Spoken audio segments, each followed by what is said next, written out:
Okបងប្អូនទាំងអស់គ្នាយើងជួបគ្នាតទៀតចាអញ្ចឹងវីដេអូនេះខ្ញុំនឹងបន្តប្រភេទតទៀតប៉ុន្តែរបៀបតាំងប្រភេទវីដេអូមុនខ្ញុំគ្រាន់តែបង្ហាញពីរបៀបតាំងប្រភេទអានេះខ្ញុំបង្ហាញរបៀបតាំងប្រភេទដែរប៉ុន្តែរបៀបបូកប្រភេទតាំងប្រភេទចាអញ្ចឹងប្រភេទទី1ប្រភេទទី2ប្រភេទទី1នៅគឺតាំងនៅខាងស្ដាំប្រភេទទី2តាំងនៅខាងឆ្វេងអូខេអញ្ចឹងយើងឧទាហរណ៍ថាយើងមានមួយប្រភេទដែលមានភាពបែងដូចគ្នាណាចាយើងគ្រាន់តែតាំងឯងអត់ទាន់កណនីទេអញ្ចឹងយើងមាន1/5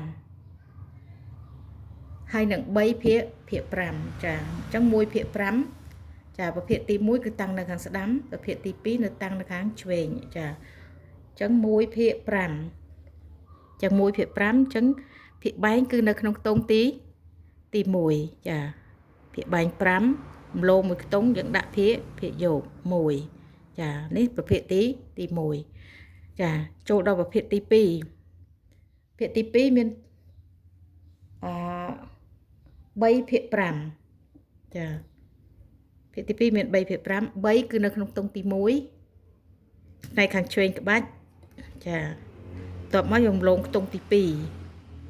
តមកទៀតយើងដាក់ភាគបែង5ចាចាអញ្ចឹងយើងបាន3/5កន្លែងចន្លោះនេះគឺមានន័យថារបាប្រភេទចាអញ្ចឹងរបៀបតាំងប្រភេទគឺបែបហ្នឹងនេះយើងរបៀបតាំងភាគចាយើងមើលភាគបែកដូចគ្នាអានេះភាគយក1/5 3/5ចាគឺតាំងបែបហ្នឹងអូខេអរគុណច្រើនបងប្អូនទាំងអស់គ្នា